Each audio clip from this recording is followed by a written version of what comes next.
Dark Star is the debut film from director John Carpenter. It was made as a student film, essentially. It's a glorified student film, but obviously they did such a good job with it.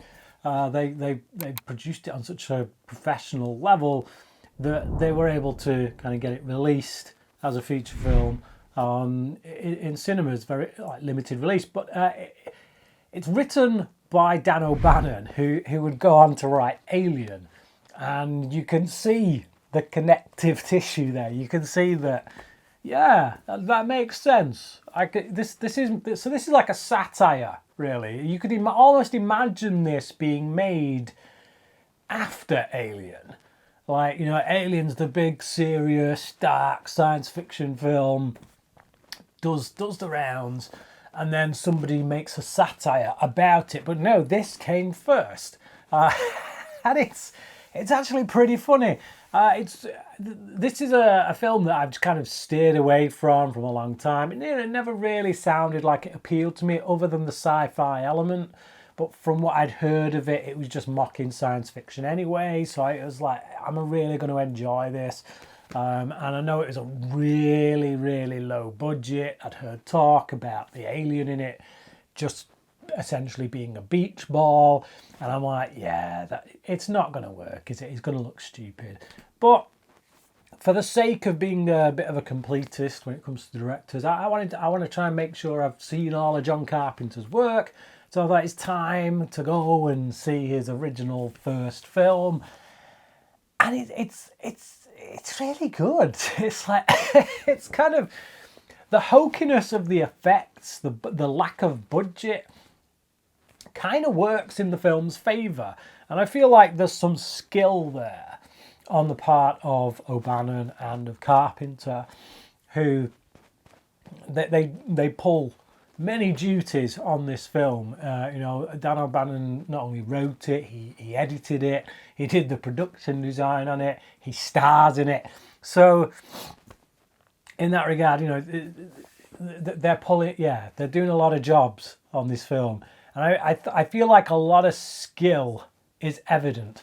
Despite the low budget, despite some of the naff effects and that, you can see that actually there's a very clear vision there. And there's the skill of taking what you have, or in this case, taking what you don't have, and making it work in your favour. You know, like making it a satire allows you the luxury of getting by on hokey effects and calling it out. You know, so there's this alien. The crew have this mascot, which is like an alien they've picked up at somewhere along their journey. Because what they do is they're out on this space journey, and it's their job to destroy unstable planets. You know, so before them, planets might turn into like explosions that could have far-reaching effects, or you know, just do some damage in some way. They destroy them the same way like a destruction business, you know, would destroy a building that's become dangerous. Yes, you create a lot of destruction, but you do it in a controlled way that means no one gets hurt. Well, they do that here with planets. And they pick up this alien along the way. It's become their mascot. And it escapes on board the ship and starts to cause a bit of havoc at one point. But it's just funny. And it's meant to be funny because the film is a satire, which means because they've chosen to go the satire route, it doesn't matter that this thing is essentially just a painted beach ball with feet. They call that out.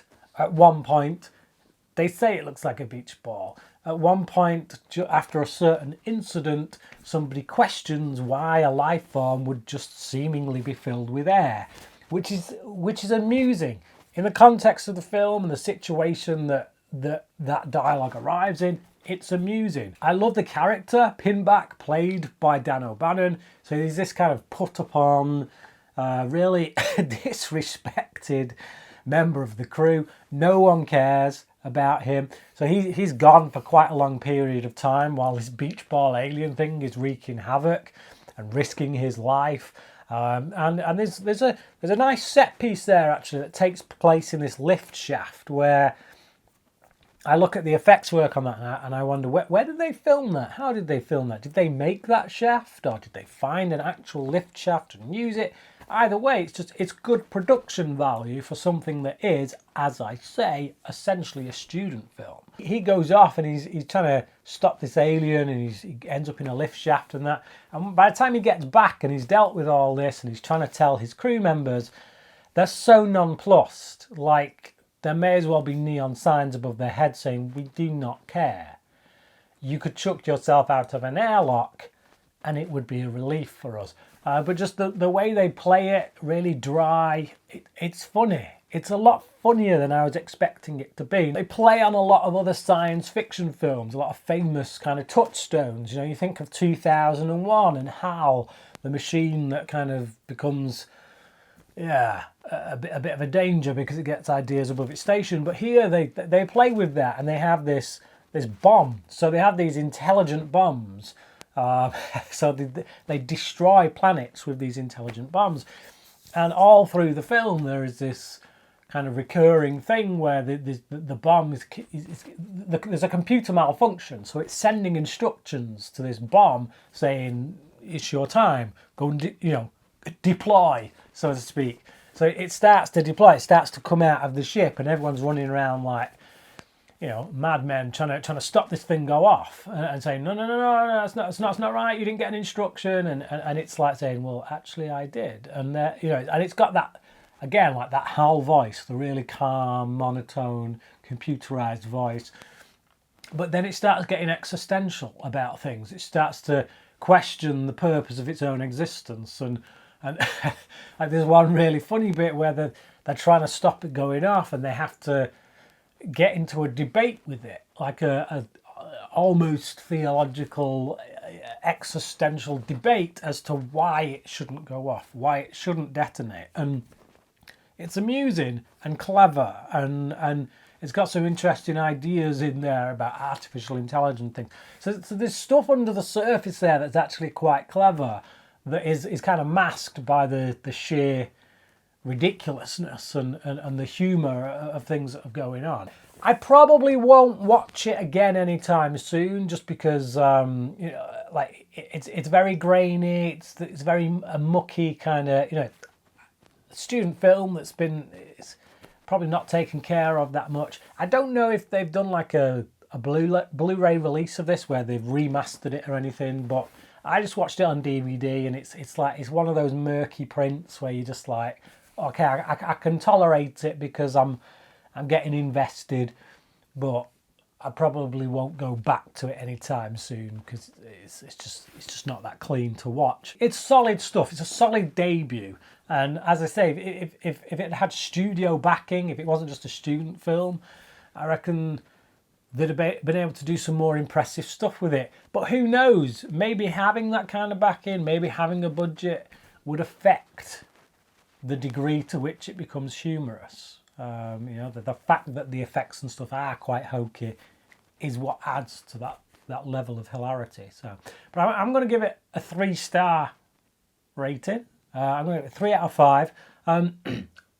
Close to going a bit higher, to be honest, but I just think it probably doesn't have that repeat watch value that I like films to have before I go a bit higher. But it's a good film. I recommend it. If you're a fan of John Carpenter but you've never seen it and you want to see how he got his start, definitely recommend it. Definitely check it out. Lots of laughs to be had. But yeah, there you go. If you have seen it, Dark Star, I want to know what you thought about it. Let me know down in the comments your thoughts on this film. Thanks for watching this video, and until next time, cracking.